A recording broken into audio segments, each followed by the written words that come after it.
আসসালামু আলাইকুম প্রিয় দর্শক। আজকে আমি তিনটা জরিপ নিয়ে কথা বলবো। আমি আগেও বলেছি যে জরিপে যে ফল হয় সেটা আমি ওভাবে গুরুত্ব দিই না, শুরুতে আমি বলে দিচ্ছি। এবং আমি এটাও বলেছি এই জরিপটা নির্ভর করে কোন প্ল্যাটফর্মে জরিপটা করা হচ্ছে তার উপর। এবং আমি এটাও মনে করি আমাদের দেশে যে জরিপগুলো হয়, যে বিভিন্ন মানুষের বাড়ি বাড়ি যে ফিজিক্যালি লোকের সঙ্গে আলাপ করে, এগুলো গ্রহণযোগ্যতা খুবই কম। এগুলোর চেয়ে অনলাইন জরিপের গুরুত্ব আমার কাছে বেশি মনে হয়। কারণ যখন আপনার কাছে এসে কেউ জিজ্ঞাসা করবে আপনি কাকে ভোট দিবেন, আপনি কিন্তু বলতে চাইবেন না, কারণ আপনার একটা পরিচয় আছে, লোকে আপনার পরিচয় জানে। আপনি ভাববেন আমার পরিচয় দিয়ে কথা বললে আমি হয়তো পরবর্তীতে ঝামেলায় পড়তে পারি, এ কারণে আপনি বলবেন না, কেউ বলে না, বলতে চায় না। কাজেই যখন জনে জনে যে কেউ জরিপ করে, আমি এই জরিপগুলো খুব একটা গুরুত্ব দিই না। যদিও আমাদের ট্র্যাডিশনাল পত্রিকাগুলো সেগুলো নিয়ে বেশ হইচই ফেলে দেয়। টেলিফোনে যে জরিপগুলি করা হয় সেগুলিও গুরুত্বহীন, কারণ সেখানে আবার ওই লোকটার টেলিফোন নাম্বারটা থেকে যায়, এটাও ঝামেলা আছে। সবচেয়ে ভালো অনলাইন জরিপ, সেই জরিপগুলো আমি করি, মাঝে মাঝে আমার এখানে করি, এবং আরো অনেকে এই অনলাইন জরিপ করে, পত্রিকাগুলিও করে, অনেক ইউটিউবাররা করেন, আমিও করি। ধরেন একটা জরিপ, যিনি নাকি মনে করেন বিএনপির লোক, বিএনপির সঙ্গে সে যদি জরিপ করে, সেখানে বিএনপির ভোট বেশি আসবে। যদি আপনার জামাতের যারা করে তাদের ওখানে জামাতের ভোট বেশি আসবে। যদি আওয়ামী লীগের কেউ করে তার এখানে আওয়ামী লীগের ভোট বেশি আসবে। তো আমার এখানে জরিপগুলো যে খুব একটা অ্যাকুরেট হয় সেটা কিন্তু আমি মনে করি না। কেন মনে করি না সেটাও বলি। আমার এখানে ইদানিং আমার কেন যেন মনে হয়, অনেকে বলেও বটে যে আওয়ামী লীগের লোকজন একটু ভিড় আমার এখানে বেশি করে, কিন্তু এটা কিন্তু তার মানে কিন্তু এই নয় যে আমি নিজে আওয়ামী লীগ করি। আমি আবারও বলছি, যারা আমার এখানে ভিড় করেন যে আওয়ামী লীগের বন্ধুরা, তাদেরকেও বলি ভাই আমি কিন্তু আওয়ামী লীগ করি না। এবং আমার ধারণা ওনারাও এটা জানেন যে আমি আওয়ামী লীগ করি না, আমি কোনো দলই করি না। এটা হলো রিয়েলিটি। আমি সব দলেরই সমালোচনা করি, সব দলেরই প্রশংসা করি। ভালো পেলে প্রশংসা, মন্দ পেলে সমালোচনা। এটা কোন দল কে নেতা আমি ওদিকে তাকাই না, যাও এত বড় ভূমিকার দরকার নেই। আমি মূল পয়েন্টে আসে। আমার মনে হয় এই জরিপটা আপনাদেরকে একটু আগ্রহী করে তুলবে, যে জিনিসটা আমি বলতে চাচ্ছি। আমি একটা বিষয় নিয়ে তিনটা জরিপ করেছি পরপর 3 দিন, গত পরশু, গতকাল এবং আজকে, পরপর 3 দিন, কিন্তু মাথায় রাখবেন। এবং মূল বিষয়টা হলো যে আপনি কাকে ভোট দিবেন, যদি এখন নির্বাচন হয় আপনি কাকে ভোট দিবেন, এগুলো প্রশ্ন। কিন্তু একটু পার্থক্য আছে। পার্থক্যটা হলো, প্রথম যে জরিপটা করেছি সেখানে আমি বলেছি যে আপনি কাকে ভোট দিবেন, বিএনপিকে, জামাতকে, ইসলামী আন্দোলনকে নাকি জাতীয় পার্টিকে। আমি অপশন হিসেবে অন্য কিছু রাখিনি, কেবল 4টা পার্টির নাম রেখেছি। এখানে একটু বলে নেই যে ইউটিউবে জরিপ করতে গেলে একটা সীমাবদ্ধতা আছে, আপনি 4টার বেশি অপশন রাখতে পারবেন না। সেই হিসেবে আমি 4টে রেখেছি। আমি কি পেয়েছি সেটাকে বলি। এখানে বলেছে সবচেয়ে বেশি ভোট পাবে গে জাতীয় পার্টি, 40%। আর তারপর দ্বিতীয় স্থানে জামাত, 32%। তৃতীয় স্থানে বিএনপি এবং তার জোট, এটা 26%। আর ইসলামী আন্দোলন পাবে কেবলমাত্র 2% ভোট। মাথায় রাখবেন। তো এটা দেখে আপনাদের অবাক হচ্ছেন না আপনারা? 40% কেন? তো জাতীয় পার্টি, এটা কি বিশ্বাসযোগ্য? না, এটা বিশ্বাসযোগ্য না। এটা কেন হলো? তখন এই জরিপটাতে আমি 2 দিন আগে দিয়েছি, এখানে মাত্র 20,000 ভোট পড়েছে গত 2 দিনে, 48 ঘন্টায় সময়ের মধ্যে। এবং এখানে কমেন্ট এসেছে 1300।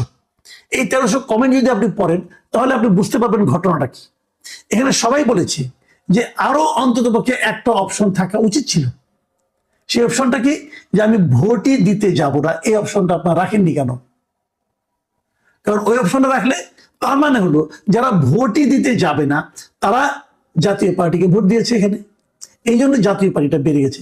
যা হোক, আমি সেই জিনিসটা কনফার্ম হওয়ার জন্য ঠিক তার পরের দিন আরেকটা জরিপ করলাম।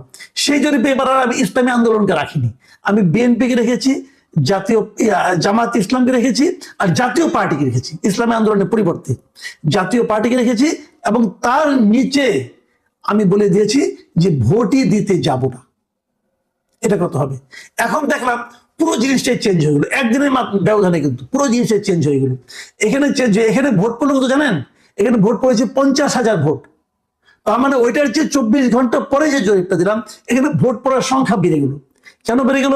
কারণ আগের দিন ওই ভোটই দিতে যাবো না এই অপশনটা না থাকার কারণে অনেকে ভোটই দেয়নি, আমার এখানেও ভোট দেয় নাই। এটা হয়েছে। তো পরের দিন বললো 50,000 ভোট পড়লো 24 ঘন্টায়, কিন্তু গত 24 ঘন্টায়। এবং সেখানে দেখেন রেজাল্টে কি এসেছে। এখানে বিএনপি এবং তার জোটকে দিয়েছে 17%, মানে এটা কিন্তু কমে গেল। আগের বার ছিল 26%, এবার সেখান থেকে কমে যে 9% কমে হলো 17% লোক তারা বিএনপি এবং তার জোটকে ভোট দিবে। আর জামাতকে ভোট দিবে 31%। এটা কিন্তু খুব একটা কমেনি। জামাতকে আগে দিয়েছিল 32, এবার আসলো 31। আর জাতীয় পার্টিকে 3%, আর ভোটই দিতে যাব না এটা দাঁড়ালো 49%। তাহলে ওই যে আমি একটু আগে বলেছিলাম যে আমার এখানে আওয়ামী লীগের লোকজন একটু ভিড় করে বোঝাই জানি, তো সে কারণে আমার যেটা ধারণা, এই যে বিএনপি 26 থেকে 17 হয়ে গেল, এটা কমলো কেন? এটা কমলো হলো আওয়ামী লীগের কিছু ভোট হয়তো বিএনপিতে যেহেতু এখানে আওয়ামী লীগের ভোটই দিতে যাব না এই অপশনটা আছে, অতএব লোকে এখানে যখন দিয়েছে তখন ওইখান থেকে 9% লোক, বিএনপি থেকে 9% লোক এখানে এসে ভোট দিয়েছে। তার মানে আমরা যারা ভাবছিলাম যে আওয়ামী ভোটগুলো বিএনপি জাতীয় পার্টিতে জামাত ইসলামে যাবে, আমরা যারা ভেবেছিলাম যে আওয়ামী ভোটগুলো জামাতে যাওয়ার একটা সম্ভাবনা আছে, আমার এই জরিপ বলছে সেই সম্ভাবনা আসলে নেই, বরং সেটা বিএনপিতে একটু বেশি যাবে। আর জামাতের কমেছে মাত্র 1%। কারণটা হলো জামাতের ওই 1% লোক জামাত নয়, কিন্তু জামাতকে ভোট দিত। জামাতের ভোটটা কিন্তু একটা স্ট্যাটিক অবস্থায় আছে। আচ্ছা, আর জাতীয় পার্টিতে ভোট কত? অনলি 3%। আগের বার ছিল 40%, সেখান থেকে কমে হলো 3%। মানেটা কি? মানে জাতীয় পার্টির নিজস্ব কোনো ভোট নাই। যদি তারা কিছু পায় সেটা আওয়ামী লীগের লোকের ভোটই পাবে, আর কারো ভোট পাবে না। আসেন এরপরে সবচেয়ে ইন্টারেস্টিং পয়েন্টটাতে আসি। আজকে সকালে 10টার দিকে আমি আরেকটা জরিপ দিয়েছি একই রকম, কিন্তু এখানেও অপশন একটা চেঞ্জ করে দিয়েছি। সেই অপশনটা ভোটই দিতে যাব না এটা বাদ দিয়েছি। এটা বাদ দিয়ে আমি বলেছি যে ধরা যাক হাইপোথেটিক্যালি আপনি ধরেন এবার যদি আওয়ামী লীগ ইলেকশন করতে পারতো, কথার কথা আমার প্রশ্নটা এরকম ছিল, যদি আওয়ামী লীগ এখন নির্বাচনে থাকতো তাহলে আপনি কাকে ভোট দিতেন? এই হলো আমার প্রশ্ন। আওয়ামী লীগ তো নির্বাচনে নাই, কাজে এটা হয়তো অর্থহীন জরিপ হতে পারে, কিন্তু আমি সেই সম্ভাবনাটা বুঝতে চেয়েছি যে আসলে আওয়ামী লীগের কয়জন। এখানে 32,000 ভোট পড়েছে 8 ঘন্টায়, প্রথম 8 ঘন্টায়। তার মানে যে হারে পড়ছে এটা হয়তো ওর চেয়েও বেশি ভোট এখানে পড়বে। মানে আওয়ামী লীগ নির্বাচনে থাকলে আসলে বেশি লোক নির্বাচনে ভোট দিতে যেত। এখানে ভোটের হারটা কি? বিএনপির ভোট কিন্তু আগের সেই 17 থেকে আরো 3% কমে গেছে, এখানে এসেছে 14%। জামায়াতের ভোটে এবার অনেক কমে গেছে, এবার 31 থেকে কমে হয়েছে 20%। ভাবেন একবার, তাহলে জামাতে কিছু ভোট পেত আওয়ামী লীগের, আর আওয়ামী লীগের ভোট কত? 62%। আর এই 3 দলের কোনোটাকেই ভোট দেবে না এমন লোক হলো 4%। এরা হয়তো ইসলামী আন্দোলন এদের এখানে যাবে। তাহলে এখান থেকে আমরা কি দেখলাম যে তাহলে আওয়ামী লীগ ভোট পেত কিন্তু 62%।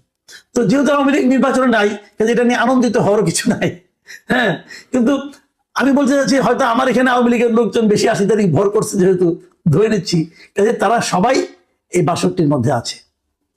আর বাকি রকম এখন আপনি বলবেন যে অন্যরা নাই কেন, অন্যরা আমার এখানে এতটা ভিড় করে না কেন? অন্যরাও করে, অনেক করে, লোক তো অনেক।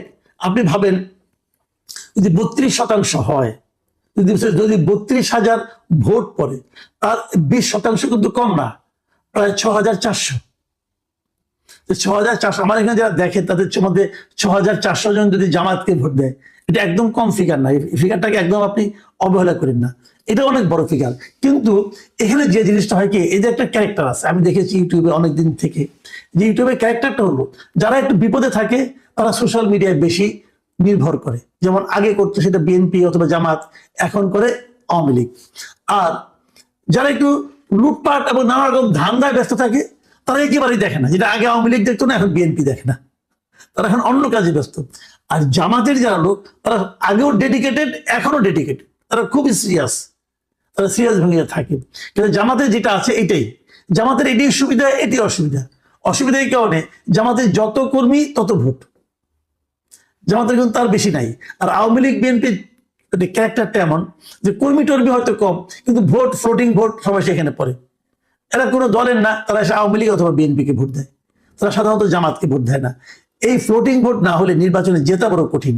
তবে জামাত এবার নতুন একটা ক্যারেক্টার তৈরি করার চেষ্টা করছে, তারা সবাইকে ইনপুট করার চেষ্টা করছে। যাও, সেটা অন্য হিসাব।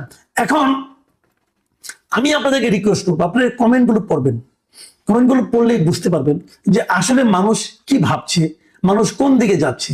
একটা জিনিস কি দেখেন আপনি, যে আমার এখানে যদি 62, একমাত্র আমার এখানে, আরো তো অনেক আছে ভাই, যদি 60% 62% হয়, যে 32,000-এর মধ্যে যদি 60% ধরতে গেলে 18-19,000, 19,000 লোক কিন্তু তারা আওয়ামী লীগকে ভোট দিত। তো এই লোকগুলিকে আপনি কিন্তু ইগনোর করতেছেন। আপনারা এমন একটা নির্বাচন করতেছেন যে নির্বাচনে এই লোকগুলোর কোনো ভোট নাই, এই লোকগুলো ভোট দিতে আগ্রহ অনুভব করছে না। এটা কেমন গণতন্ত্র? এটা কি গণতন্ত্র হলো? গণতন্ত্রের কোন সংজ্ঞায় কি এটাকে জাস্টিফাই করা যাবে? যাবে না। ডক্টর ইউনূস তারপরে বলে যাচ্ছেন উনি ইতিহাসে শ্রেষ্ঠ নির্বাচন দিবেন। হ্যাঁ, উনি এমন একটা নির্বাচন দিবেন যে নির্বাচনে মিনিমাম 30-35% লোক তার ভোট দেওয়ার জন্য আগ্রহ অনুভব করবে না। যে নির্বাচনে 30-35% ভোটার ভোট দিতে আগ্রহ অনুভব করে না, সেটা ইতিহাসের শ্রেষ্ঠ নির্বাচন। ডক্টর ইউনূস বলতে পারেন, উনি জ্ঞানী লোক, আমরা মূর্খ লোক,